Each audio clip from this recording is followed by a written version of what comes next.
Hey everyone, welcome back to Corporate Decoder. Today WLAC just filed an 8K, and I am seeing an interesting update on their business combination agreement that could signal key changes. Quick note, this is not financial advice, just my take on public filings for educational purposes. This filing reveals a significant amendment to a transfer agreement related to their planned merger. And it's all about timing and how shares will be moved around before the deal closes. So WLAC is the company in focus, and they are essentially a special purpose acquisition company, or SPAC. That means they were formed to go out and find a private company to merge with.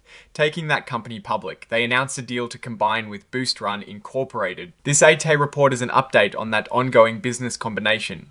What is new here is an amendment to something called a transfer agreement between Willow Lane sponsor LLC, which is the company's sponsor, and Goodrich LMJS LLC. Back in September 2025, these two parties, the sponsor and Goodrich, had an agreement.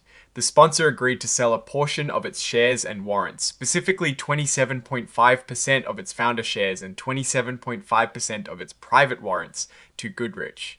This sale was supposed to happen right before the business combination, or merger, closed. The original price was set at $1.75 per founder share. Now, on the 24th of April 2026, they changed that agreement. The big change is the timing of this transfer. Instead of happening right before the closing, the purchase is now pushed back. It has to be completed on or before the 6-month anniversary of the closing. There are a couple of conditions to this new deadline, including another 15 days after a registration statement for reselling these shares becomes effective, and also after any lockup periods expire. Basically, they're extending the window for this share transfer. Before this purchase actually happens, these shares and warrants being transferred are going into an escrow account. This just means they are held by a third-party Continental Stock Transfer and Trust Company until the deal is finalized according to the new terms. This amendment itself is not earth-shattering in terms of revealing new financial performance, but it speaks to the delicate dance of SPAC mergers. The original deal structure might have had timing issues or needed more flexibility. By extending the transfer window, they are giving themselves more room to navigate the complex closing process and potentially the market conditions surrounding the deal. Let's look a bit closer at what this means for the parties involved. The sponsor is essentially the entity that helped bring Willow Lane into existence and bought shares at a very low price before the initial public offering. They are often key players in driving the business combination forward. Goodrich LMJS LLC seems to be a financial partner or investor taking on a significant chunk of these founder shares and warrants. The original cost for these founder shares was incredibly low, just a fraction of a cent per S-hair. The sponsor paid $25,000 for them.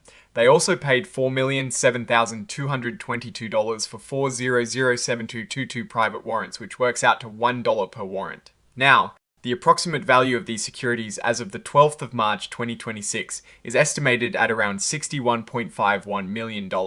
That is a massive return on paper for the sponsor. So under the new agreement, Goodrich will buy about 1.27 million founder shares and over 1 million private warrants from the sponsor. The purchase price for these specific shares is still $1.75 per founder share. Even with this amended agreement, the sponsor stands to make a substantial profit, potentially recouping their investment, and then some, even if the combined company's stock price declines. This is a common feature in SPAC deals where the sponsor has significant incentives baked into the structure. What this amendment does do is decouple that transfer from the immediate closing of the business combination. This table shows a breakdown of what the sponsor is entitled to. At closing, they expect to hold about 4.6 million shares of Pubco class, a common stock which come from their founder shares. They also expect to hold over 4 million Pubco private warrants. This amended transfer agreement is a key part of the overall consideration. The sponsor is selling a portion of these interests to Goodrich, and the timing of that sale is now more flexible. It is also worth noting that the sponsor could potentially convert working capital loans into warrants. This flexibility can be important for the company's cash flow at the time of the merger. Thankfully, as of this filing, there are no working capital loans outstanding from the sponsor. This part is interesting because it lays out the ownership percentages after the merger, assuming various conditions are met. If the SPV Goodrich has completed its purchase from the sponsor at the closing, then the public shareholders would own about 39.7%. The sponsor would hold around 10.5%, and the sellers along with the SPV would own almost 50% of the company. However, the amendment means the SPV purchase is not necessarily at closing anymore.